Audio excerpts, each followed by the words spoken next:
हाँ भाई लोंडो, आज हम लेके आए हैं जीप कंपास 2018 मॉडल। तो चलो, हाँ चलो क्या, हम कहाँ, मैं लेके आया हूँ। ठीक है, तो इसका रिव्यू स्टार्ट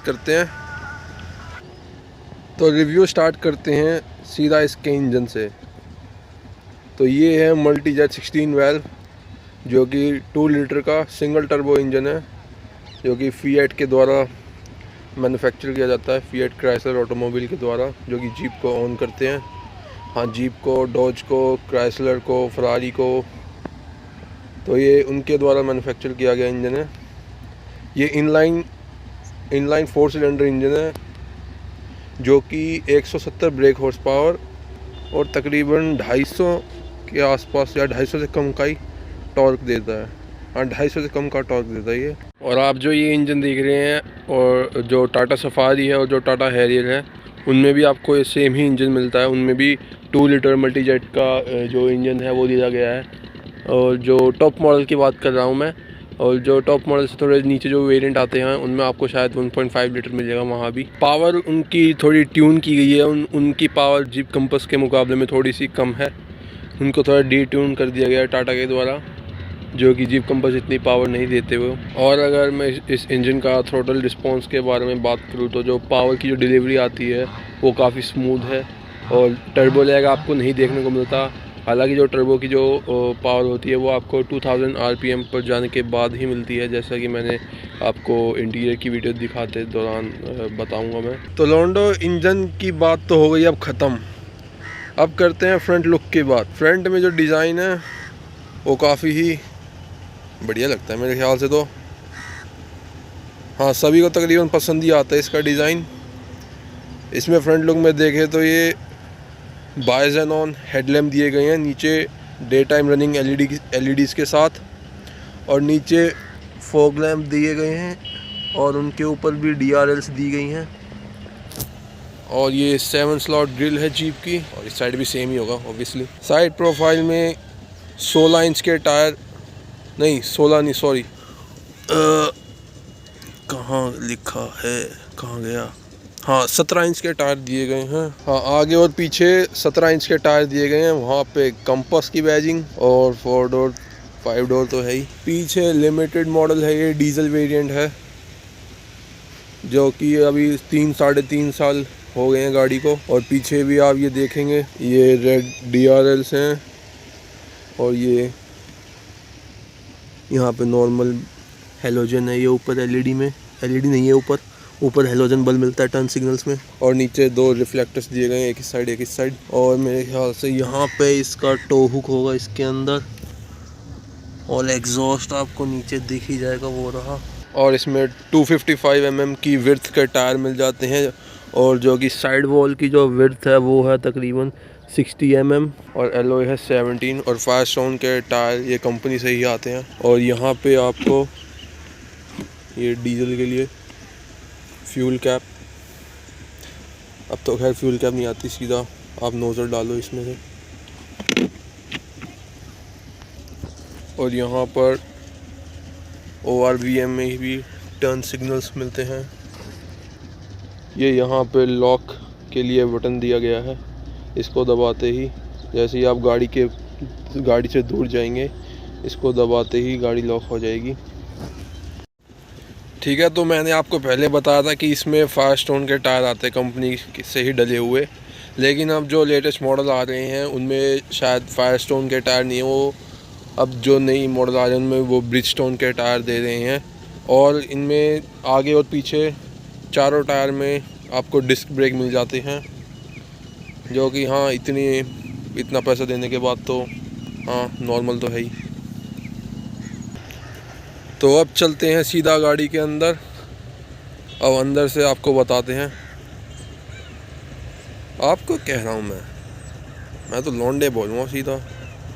गाड़ी का रियर व्यू मिरर भी काफ़ी अच्छा है, आपको काफ़ी अच्छी व्यूइंग देता है एरिया।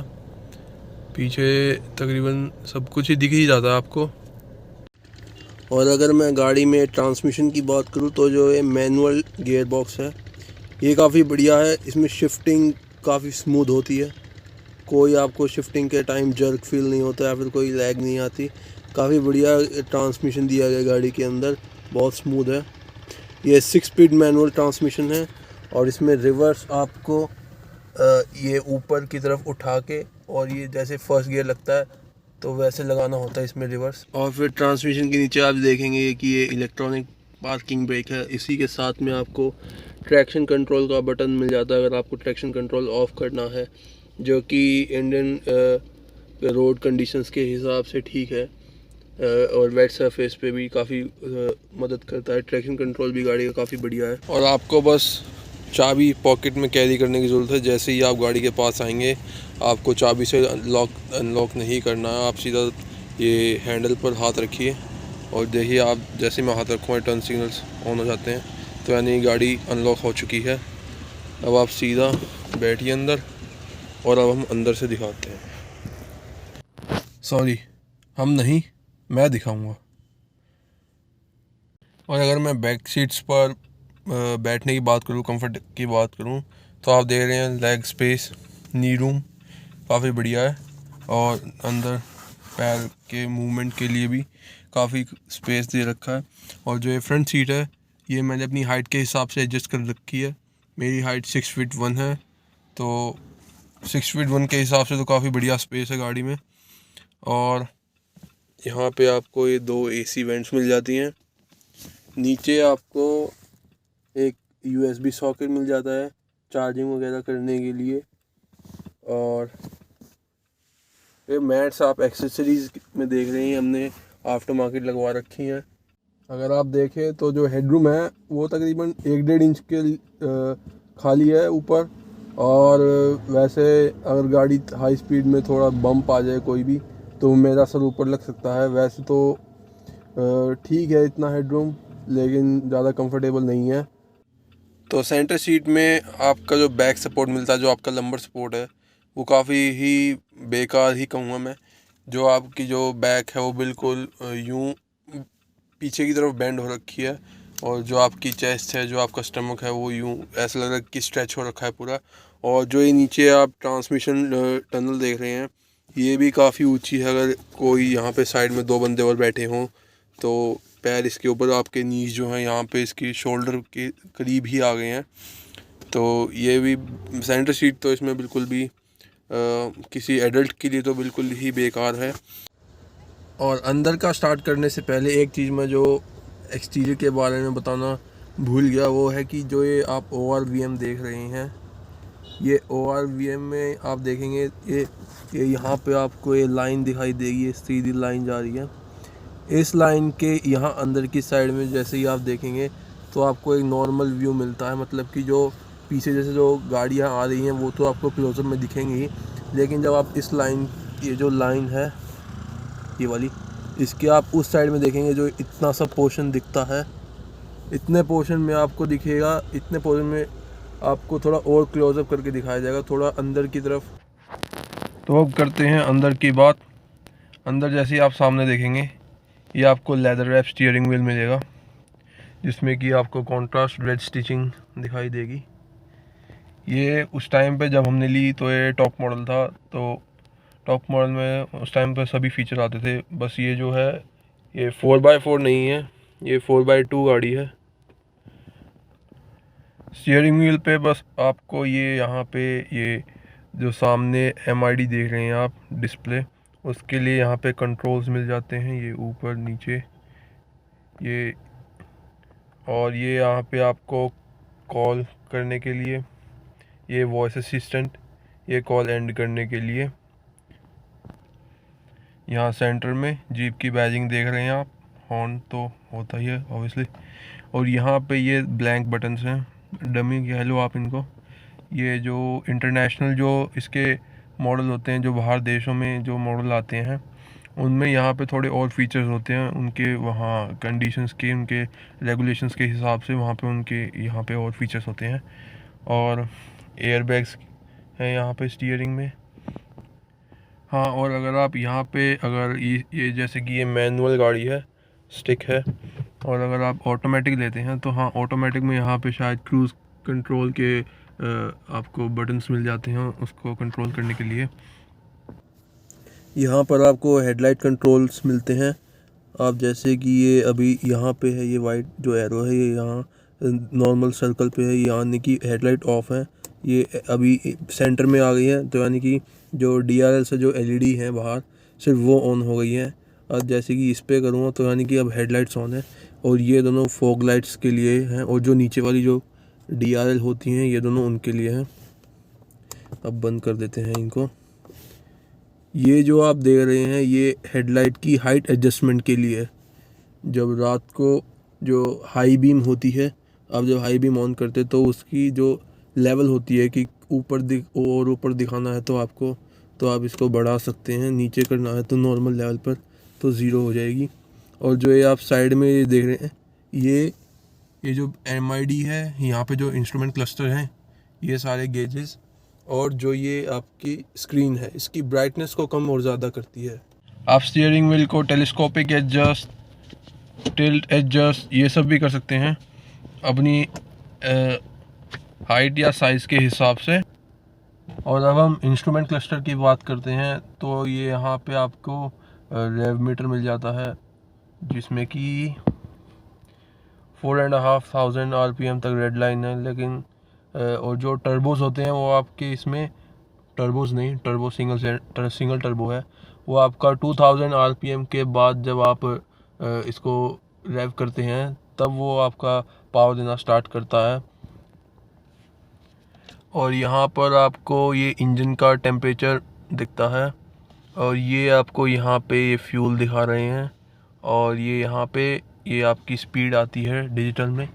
और अगर आप इसको जैसे कि किलोमीटर्स पर आ रहा है, आप यहाँ से स्टीयरिंग से ओके का बटन दबाकर आप इसको माइल्स पर आवर में भी कर सकते हैं। और उसी के यहाँ ऊपर जस्ट आपको टाइम दिखता है, हाँ अब दिख रहा है, और यहाँ पे आउटसाइड टेम्परेचर दिखता है आपको। और फिर जैसे ही आप स्टीयरिंग से एरो डाउन बटन दबाते हैं तो यहाँ पे आपको आपकी व्हीकल इंफॉर्मेशन दिखाता है। यहाँ पे अभी बैटरी वोल्टेज दिखा रहा है, आप राइट का बटन दबाएंगे तो इसी में आपकी कितने किलोमीटर्स सर्विस रिक्वायर्ड है वो दिखाएगा। और आप और नीचे जाएंगे तो यहाँ पे आपकी फ्यूल इकोनॉमी दिखाएगा, एवरेज दिखा रहा है आपको। और इसमें और नीचे आपके ट्रिप मीटर्स हैं, ये एक है, दो ट्रिप मीटर्स, वो तो आप कितने भी कर सकते हैं। और फिर यहाँ पे आपके जो रेडियो में जो गाने चल रहे हैं, जो आपका रेडियो चैनल है उसकी इन्फॉर्मेशन दिखाएगा। यहाँ पे आपने अगर कोई मैसेजेस सेव कर रखे हैं तो वो आपको यहाँ पे दिखाएंगे। नो स्टोर्ड मैसेजेस हैं क्योंकि मैंने कोई सेव नहीं कर रखे हैं। और फिर आप यहाँ से स्क्रीन सेटअप में जा सकते हैं ओके का बटन दबाकर। और आप अगर MID के बिल्कुल बॉटम सेंटर में देखेंगे तो आपको एक सर्कल के अंदर 80 लिखा हुआ दिख रहा है। तो ये जो है ये आपने जो स्पीड लिमिट सेट कर रखी है, ये यहाँ पे वो भी दिखाता है कि आपने कितनी स्पीड लिमिट सेट कर रखी है। अगर आपकी गाड़ी की स्पीड इसको क्रॉस करती है, जैसे ही 80 पर आपकी स्पीड आएगी तो ये एक अलार्म बजाती है, जिससे कि आपको पता लग जाता है कि आपने स्पीड लिमिट क्रॉस कर दी है और आप अपनी स्पीड कम करें। और वहीं साइड में स्पीडोमीटर है, जो कि दोनों ही एनालॉग नीडल्स के साथ देखने को मिलते हैं आपको। और आप AC वेंट्स देख सकते हैं, सारी AC vents piano black theme में है। और अब हम बात करते हैं, और स्टीयरिंग के पीछे आपको यहाँ पे वाइपर कंट्रोल्स मिल जाते हैं, और इधर आपको हाई बीम का कंट्रोल मिल जाता है। आप यहाँ से इसको प्रेस करके हाई बीम ऑन कर सकते हैं, और टर्न सिग्नल मिल जाते हैं आपको इधर। और आपको यहाँ पे ये जो स्टीयरिंग के पीछे की साइड है, यहाँ पे इस साइड में आपको वॉल्यूम कंट्रोल कर सकते हैं आप स्पीकर्स की, इस वाले साइड के पीछे।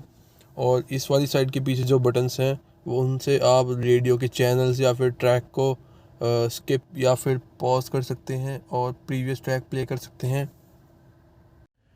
तो हम बात करते हैं इंफोटेनमेंट डिस्प्ले की। ये 8 इंच का डिस्प्ले है, और यहाँ पे डिफरेंट ऐप्स दे रखे हैं। ये रेडियो कंट्रोल है, media, climate apps, phone, Bluetooth connections के लिए, और ये कंपास मिल जाता है, सेटिंग मिल जाती है। रेडियो में आप यहाँ से चैनल कंट्रोल कर सकते हैं। यहाँ पे स्क्रॉल शायद नहीं होता होगा, ठीक है। यहाँ से आप चैनल ब्राउज़ कर सकते हैं। हाँ, और हाँ, यहाँ पे स्क्रॉल काम कर रहा है, वहाँ पे होता ही नहीं है, ठीक है। और यहाँ पे आप दबा कर आप ट्यून कर सकते हैं। आप कोई भी चैनल के प्रीसेट्स डालिए और ओके दबा दीजिए, और फिर उसके बाद आप ऑडियो में जाके अपनी ऑडियो की यहाँ पे आप बैलेंस और फेड्स एडजस्ट कर सकते हैं। मतलब कि आपको किस साइड ज़्यादा आवाज़ चाहिए, आगे सीट्स फ्रंट स्पीकर्स में चाहिए, या फिर जो पीछे स्पीकर दे रखे हैं वहाँ पे चाहिए, सेंटर में ही रहने देते हैं। फिर आपको इक्विलाइज़र मिल जाता है। इक्विलाइज़र में आप बस 3 ही चीज़ एडजस्ट कर सकते हैं फ़िलहाल, ट्रेबल, मिड और बेस। फिर आप स्पीड एडजस्ट वॉल्यूम, इसमें मतलब कि जो आपकी गाड़ी की जो स्पीड है उसके हिसाब से स्पीकर्स की जो वॉल्यूम होती है। बेसिकली होता क्या है कि जब आप ट्रैफिक में होते हैं और आपने गाना काफ़ी तेज़ आवाज़ में प्ले कर रखा होता है, तो जो पीछे जो अगर कोई हॉर्न बजा रहा है तो आपको वो सुनाई नहीं देता। लेकिन जब आपकी गाड़ी की स्पीड स्लो होगी, इस फीचर क्या बोल रहा हूँ मैं, इस फीचर के होने से जब आपकी गाड़ी की स्पीड स्लो होगी तो ये फीचर ऑटोमेटिकली आपकी जो म्यूज़िक की जो वॉल्यूम है उसको कम कर देता है, जिससे कि आपको बाहर जो सराउंडिंग में, जो इन्वायरमेंट में, जो पीछे से जो हॉर्न बजा रहा हो कोई पागल, उसका हॉर्न आपको सुनाई दे जाए, इसलिए। और फिर जैसे ही आपकी गाड़ी की स्पीड बढ़ती जाएगी, म्यूज़िक आपका वापस जो आपने वॉल्यूम सेट कर रखी थी उसी उसी लेवल पर आ जाएगा। और फिर अगर आप इसमें नीचे जाएंगे तो आप लाउडनेस देख सकते हैं। Loudness setting increases dynamic range of audio at lower volumes. फिर आप यहाँ पे ऑटो प्ले देख सकते हैं, तो आपको ऑटो प्ले मिल जाता है। और फिर यहाँ पे जैसे रेडियो ऑफ विद डोर, आप अगर इस वही फीचर को ऑन करते हैं तो जैसे ही आप दरवाज़ा बंद करेंगे तो रेडियो ऑफ हो जाएगा। और अब आप जब क्लाइमेट में आते हैं तो यहाँ पर आप अपनी फ़ैन स्पीड एडजस्ट कर सकते हैं, यहाँ से इनको बढ़ा के, ऐसे भी स्क्रॉल करके भी, और ये जो आप फ़ैन के आइकन बने देख रहे हैं इनको दबा कर भी, स्क्रॉल ही ठीक है, स्क्रॉल करके यहाँ से आप अपना टेम्परेचर एडजस्ट कर सकते हैं। आपको एयर फ्लो कहाँ चाहिए, चेहरे पर भी चाहिए, नीचे भी चाहिए, चेहरे पर चाहिए या फिर खाली सिर्फ नीचे ही चाहिए, मुंह पर ही खा ले तो। और फिर यहाँ से आप दबाएंगे तो मैक्स एसी, ऑटो, और अगर आपको एयर अंदर की ही ठंडी करनी है तो यहाँ पे अगर आपको बाहर की एयर अंदर एंटर नहीं करनी है तो इसको आप ऑफ नहीं ऑन रख सकते हैं। जब आपका ये फीचर ऑन होगा तो जो बाहर की हवा होगी वो गाड़ी के अंदर नहीं आएगी, सिर्फ जो अंदर की हवा होगी वही एयर फ्लो जो है उसको ठंडा करके एसी से आती रहेगी वो। फिर आप फ्रंट के जो यहाँ पर जो आगे फैंस होते हैं उससे एडजस्ट कर सकते हैं इस ये दबा कर। और फिर रियर में जो विंडो होती है उसके नीचे ही फैंस दिए गए हैं। और अब हम आ गए हैं यू ऐप्स के अंदर। यू ऐप्स मतलब कि यू कनेक्ट ऐप्स। इसमें आपको एंड्रॉयड ऑटो एंड्रॉयड ऑटो मिल जाता है, एप्पल कार प्ले मिल जाता है। एंड्रॉयड ऑटो ये 2018 की गाड़ी है, तो उस टाइम पे एंड्रॉयड ऑटो वायरलेस नहीं आता था। आपको इसमें एंड्रॉयड ऑटो चलाने के लिए एक डेटा केबल होनी चाहिए आपके पास, और एप्पल कार प्ले तो हमेशा से ही वायरलेस है। और फिर यहाँ पे आप किसी भी ये जो आइकन्स हैं या जो यहाँ नीचे आइकन्स हैं उनको इसको होल्ड करके यहाँ नीचे कहीं भी यहाँ आप किसी को भी लाना चाहे तो ला सकते हैं अपनी सहूलियत के हिसाब से। शुद्ध हिंदी में कभी कभार ही बोलता हूँ। अब हम आ गए हैं फ़ोन सेटिंग्स के अंदर। यहाँ पे अगर आप ब्लूटूथ कनेक्शन ऑन करके इससे कनेक्ट करेंगे तो आपकी फ़ोन में जो, अगर आप चाहें तो आप अपने कॉन्टैक्ट्स इसमें स्टोर कर सकते हैं। जैसे ही आपका फ़ोन इससे कनेक्ट होगा तो आपके फ़ोन के सारे कॉन्टैक्ट्स आपको यहीं पे मिल जाएंगे। आप आपको बस स्टीयरिंग से ये वॉइस असिस्टेंट बटन दबाने की ज़रूरत है, और जैसे ही आप बोलेंगे कि डायल आपका जो नंबर है वो, और ये अपने आप ऑटोमेटिकली डायल कर देगा आपका नंबर, जो कि एक काफ़ी अच्छी बात है। आपको बार बार अपना फ़ोन नहीं उठाना पड़ेगा, बस आपको गाड़ी स्टार्ट करने से पहले अपना फ़ोन कनेक्ट कीजिए। हाँ, इसमें ये काफ़ी परेशानी वाली बात है कि जब आपकी गाड़ी चल रही हो, मतलब कि मोशन में हो, तो तब आप इसका ब्लूटूथ इससे कनेक्ट नहीं कर सकते। आपको ब्लूटूथ कनेक्ट करने के लिए अपनी गाड़ी को एक बिल्कुल फुल स्टॉप पर लाना पड़ेगा, 0 स्पीड पर, तभी आप इससे कनेक्ट कर सकते हैं, जो कि एक सेफ्टी के उससे देखा जाए तो काफ़ी अच्छा फीचर है। लेकिन जैसे कि आजकल के जो जवान लोंडे हैं वो कुछ ज़्यादा ही, समझ जाओ बस तुम। आप देखेंगे कि यहाँ पे काफ़ी सारे फीचर दिए गए हैं, जॉइन कॉल्स, ट्रांसफ़र, म्यूट वगैरह, और यहाँ पे आप सेटिंग में जाके अपनी कॉल सेटिंग्स को भी सेट कर सकते हैं। उसके बाद हम चलते हैं कंपस में। यहाँ पे जैसे ही गाड़ी का नाम कंपस है तो एक कंपस दिया गया है, जो कि काफ़ी अच्छा भी लगता है। फिर इसमें कुछ वैसा कुछ है नहीं, बस कंपस है यहाँ पे, सॉरी। फिर आप सेटिंग में चलते हैं। आप कह गया सेटिंग में चलते हैं, आप नहीं, मैं चलूँगा। तो ये अब हम आ गए हैं सेटिंग में। आप अपनी लैंग्वेज सेट कर सकते हैं भाई। हिंदी आपको मिलेगी नहीं, आपको यहाँ पे डच मिल रही है, इंग्लिश मिल रही है, स्पेनिश मिल रही है, फ्रेंच मिल रही है, इटालियन है, और नेदरलैंड की तो डच ही होती है, और वो कौन सी डच थी। और फिर आपको पोलिश मिल रही है, पोर्चुगीज़ मिल रही है, और टर्किश मिल रही है। अब बैक चलते हैं। आप डिस्प्ले सेटिंग में जा सकते हैं, यहाँ पर आप अपने मोड्स वगैरह देख सकते हैं, और काफ़ी सारी सेटिंग है जो कि सही है, आप अपने हिसाब से सेट कर सकते हैं। यूनिट्स आपको इम्पीरियल में चाहिए, मैट्रिक में चाहिए, मतलब कि किलोमीटर्स में चाहिए, माइल्स में चाहिए, तो इम्पीरियल ही रहने देते हैं। इम्पीरियल सही है यहाँ पे, नहीं, हाँ मैट्रिक। फिर आप वॉइस कंट्रोल में जा सकते हैं। सिर्फ अगर आपको देखना है कि जो वो वॉइस असिस्टेंट होता है वो आपको जो भी मैसेजेस आते हैं वो आपको पूरा पढ़ के ही बताती हैं, और अगर आप पूरा ब्रीफ लिखते हैं तो आपको पूरा ब्रीफ में भी बता देंगे। और फिर कमांड लिस्ट आप सिलेक्ट कर सकते हैं। उसके बाद टाइम एंड डेट सेट करने हो। सेफ्टी और ड्राइविंग असिस्टेंस में क्या है, आप पार्क सेंस ऑन कर सकते हैं। और पार्क सेंस मतलब कि जो जब आप रिवर्स गियर डालते हैं तो जब वो अलार्म सा बजता है, पार्किंग के जो पीछे सेंसर लगे होते हैं उनकी सेटिंग्स है। और बैक चलते हैं, यहाँ पर ब्रेक्स की सेटिंग है। ऑटो पार्क जो ये इधर है, ये ऑटो पार्क ब्रेक, जैसे ही आप गाड़ी ऑफ करते हैं ये अपने आप इलेक्ट्रॉनिकली जो ये ब्रेक है ये अपने आप लग जाता है। उसके बाद हम बैक करते हैं।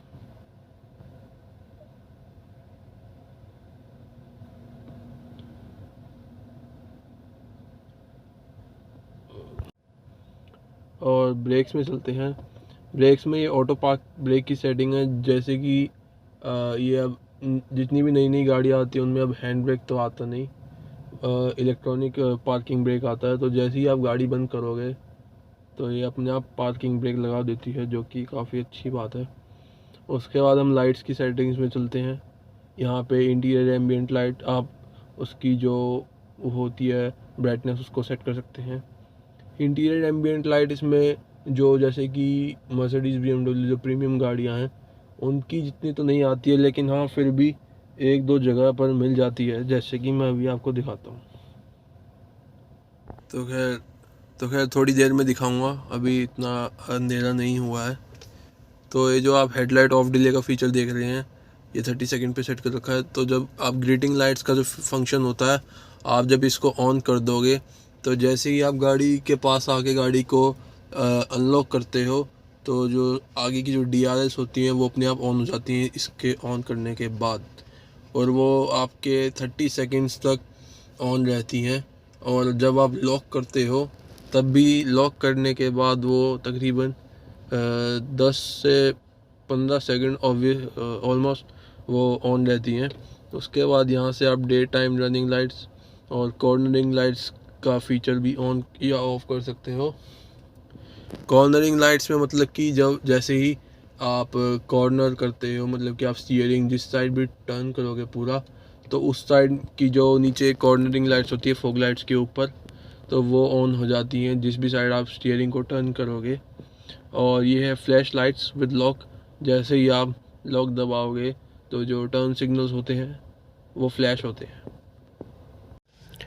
तो अब हम सीट्स की बात करते हैं। तो ये टॉप मॉडल है, तो इसमें लेदर अपहोल्स्ट्री मिलती है आपको, वाइट लेदर मिलता है जो कि ब्लैक में कॉन्ट्रास्ट भी है काफ़ी हिस्सों में, नीचे की साइड में और पीछे की साइड से। और आपको सीट्स में रेड कॉन्ट्रास्ट स्टिचिंग मिल जाती है। कैमरे में साफ नहीं दिख रही है आपको शायद।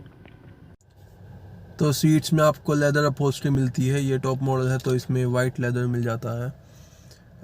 वाइट लेदर का ऑप्शन है, और तो ऑल ब्लैक तो वो एक लिमिटेड ब्लैक एडिशन आया था उसमें मिलती है। हाँ, बाकी सब में आपको वाइट ही सीट्स मिलती थी 2018 मॉडल में। और इसमें आप ध्यान से देखोगे तो आपको कॉन्ट्रास्ट रेड स्टिचिंग दिखाई देगी, और हाँ जो अच्छी भी लगती है काफ़ी।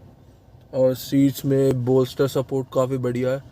जब भी आप तेज़ स्पीड में या कट या फिर कट तो नहीं कह सकता, हाँ अगर आप परफॉर्मेंस की तरह चलाते हैं गाड़ी को, तो सीट आपको अपनी पोजीशन में बनाए रखती है, इधर उधर लुढ़कने नहीं देती, या फिर जब भी गड्ढों में गाड़ी जाती है तो आपको हक करके रखती है सीट्स ये।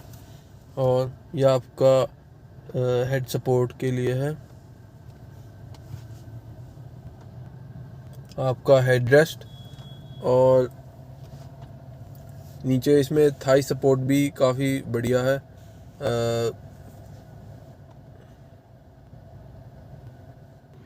और अगर हम MID के नीचे जो सेक्शन है इसकी बात करें, तो ये मैं बताना भूल गया था। तो इसमें आपको यहाँ पे वॉल्यूम और पावर कंट्रोल मिलते हैं। इसको आप दबाएंगे तो ये जो आपको ऊपर इंफोटेनमेंट डिस्प्ले है ये ऑफ हो जाएगी, और हाँ जैसे कि ये हो गई। अब जैसे ही आप ऑन दबाएंगे तो जीप की ये एक थोड़ी छोटी सी ब्रांडिंग सी आती है। और फिर उसके साथ में यहाँ पे आपको म्यूट का बटन मिल जाता है, जो कि मतलब कि जो इसमें अलार्म होते हैं वो आप यहाँ से म्यूट कर सकते हैं, या फिर आप जो इसमें म्यूज़िक चल रहा हो उसको। ये पार्क सेंस ऑफ के लिए बटन दिया गया है, जो जैसे ही आप रिवर्स गियर में डालते हैं तो जो पार्किंग सेंसर्स हैं उसको दबाने से वो ऑफ हो जाएंगे। इसको दबाने से सिर्फ स्क्रीन ऑफ होगी, बस जो मीडिया वगैरह है वो चलता रहेगा। और हाँ, जो ये पावर बटन है इसको दबाने से मीडिया बंद हो जाएगी, आपके स्पीकर्स भी बंद हो जाएंगे। फिर उसके बाद ये आपका हैज़र्ड लाइट्स का बटन है, और यहाँ पर एक दो ब्लैंक बटन दिए गए हैं। ये पैसेंजर एयरबैग की जो पैसेंजर सेफ्टी होती है उसको ऑन ऑफ करने के लिए बटन दिया गया है।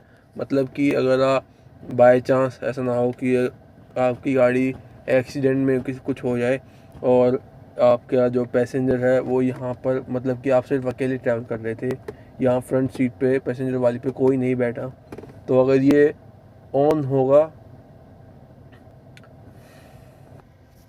हाँ अगर यहाँ पर आपके साइड में कोई नहीं बैठा है और आपकी गाड़ी का एक्सीडेंट हो जाता है, तो ये आप इससे अपने एयरबैग को अगर वो तो और इस फंक्शन से आप अपने एयरबैग को खुलने से रोक सकते हैं, ताकि अगर साइड में कोई नहीं बैठा है तो वो खुलेगा तो मतलब कि वो वेस्ट हो जाएगा, तो वो नहीं खुले, इससे आप उसको कंट्रोल कर सकते हैं अगर साइड में कोई नहीं बैठा है तो। और अगर बैठा है तो ये ऑन ही रहना चाहिए।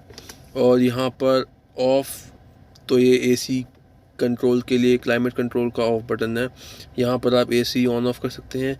ये आपकी हवा जो होती है अंदर की हवा को अंदर ही रखता है, और ये टेम्परेचर अप डाउन कर सकते हैं आप इन एरो से। और यहाँ पे आप AC क्लाइमेट के जो मोड होते हैं उनको आप चेंज कर सकते हैं, ये उसका एयर फ्लो सेट कर सकते हैं। और इसको आप अगर रोटेट करते हैं तो रोटेट से आप अपनी फ़ैन की जो स्पीड होती है उसको कंट्रोल कर सकते हैं। और ये यहाँ पे आपको फ्रंट में जो विंडशील्ड के वहाँ पे ताकि आप जब गाड़ी चलाते हैं ठंड में तो वहाँ पर थोड़ी स्टीम जमने लगती है। आप अगर चाहते हैं कि वो ना जमे तो आप इसको ऑन कर सकते हैं, और पीछे भी, और ये ऑटो क्लाइमेट आप सेट कर सकते हैं इससे। और ये आपको यहाँ इनके जो इंसर्ट्स हैं यहाँ पर भी आपको लाइट मिलती है यहाँ पर भी। और ये 12 वोल्ट जो डीसी सॉकेट दिया गया है, यहाँ पर आप अपने जो होते हैं अपनी एक्सेसरीज वो लगा सकते हैं। और यहाँ पर आपको एक यूएसबी टाइप सी तो नहीं है, ये यूएसबी कनेक्ट पोर्ट मिलता है, और ये आपको ऑक्सिलरी पोर्ट मिल जाता है। इधर आपको 2 कप होल्डर्स मिल जाते हैं जो कि डिसेंट है, तकरीबन 1 लीटर की बोतल को तो होल्ड कर ही लेते हैं। और इनके अलावा आपको यहाँ पे आर्मरेस्ट भी मिल जाता है जो कि एडजस्टेबल है फ्रंट एंड बैक। और इसमें आपको स्टोरेज भी मिलती है जो कि कूलिंग भी देता है अंदर। आपको अगर कोई ठंडी चीज़ रखनी है तो आपकी ये उसको कूल भी रखेगा, जो कि एक अच्छी बात है।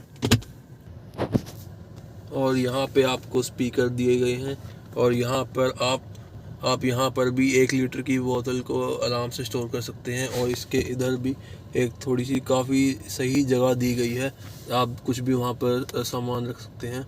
और ये गाड़ी में आपको ग्लव बॉक्स दिया गया है, ये भी कूलिंग देता है अंदर से। और इसमें आप मैनुअल वगैरह या फिर जो भी आपको कुछ सामान हो वो रख सकते हैं। और अंदर लाइट लगी हुई है।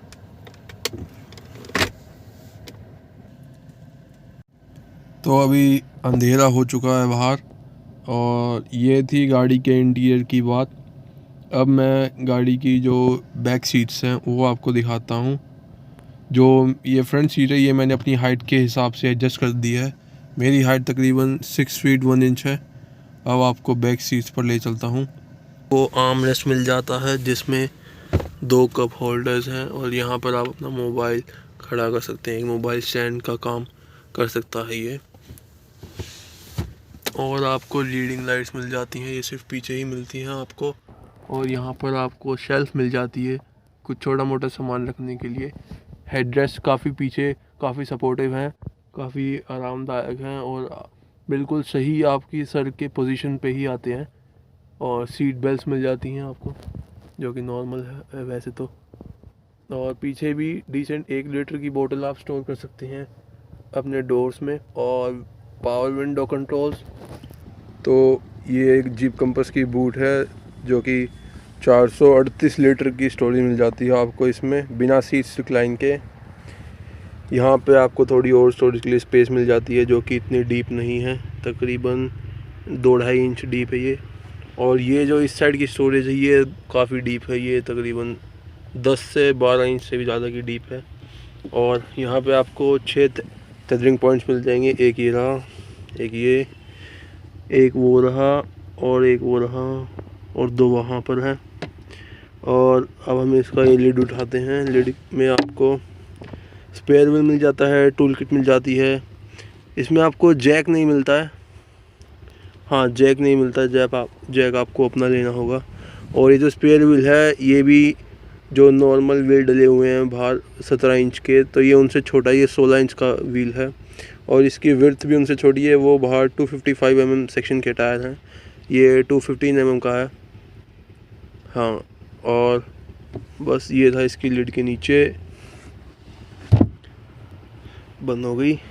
और यहाँ पर आपको 2 लाइट्स मिल जाती हैं दोनों साइड। और सीट्स रिक्लाइन करने के लिए आपको वहाँ से उनको पुश करना पड़ेगा। 60-40 स्प्लिट होती हैं ये, पूरा यहाँ से यहाँ तक, और फिर ये स्प्लिट हो जाती है। और फिर बूट बंद करने के बाद आप देख पा रहे होंगे यहाँ पे जीप की ब्रांडिंग के नीचे ये आपको इसमें पार्किंग सेंसर मिल जाता है, जो कि कैमरा है, जो कि काफ़ी बढ़िया क्वालिटी का तो नहीं है। अगर इसके कंपेटिटर को देखा जाए इसकी क्वालिटी ठीक ठाक है। और पीछे बस आपको 2 ही पार्किंग सेंसर मिलते हैं, एक इस साइड में और एक इस साइड में। बेसिक है बिल्कुल, नहीं हाँ 2 बॉडी कलर में मिल जाते हैं ये, ठीक है। 4 पार्किंग सेंसर है पीछे इसमें। तो जैसा मैंने आपको बताया था कि इसमें जो बाहर जो व्हील डले हुए हैं, एक मिनट, हाँ, जो इसमें बाहर जो व्हील डले हुए हैं, मैंने आपसे गलती से कह दिया था कि वो 255 विड्थ के हैं, वो 225 विड्थ के हैं। और जो स्पेयर व्हील है वो 215 विड्थ का है। तो जो स्पेयर व्हील है, अगर वो बाहर वाले व्हील्स जितना ही बड़ा होता तो अच्छी बात होती, लेकिन फिर भी ठीक है। हाँ, बस जैक नहीं दिया गया गाड़ी में, आपको अपना आफ्टर मार्केट जैक लेना होगा। और मैंने इस गाड़ी में आपको हेडलाइट दिखाई थी, जो कि मैंने बताया था कि वो बायजेनॉन है। बायजेनॉन इसमें स्टॉक कंपनी की तरफ से बायजेनॉन आती थी, लेकिन हमने इस वाली में HID लगवा रखी हैं। हाँ, आगे भी और नीचे फॉग लाइट्स में भी। एलॉय व्हील्स इस वाली में ये 5 स्पोक ये वाला डिज़ाइन में है। उस टाइम पर 3 मॉडल आते थे, स्पोर्ट, लॉन्गिट्यूड, लिमिटेड।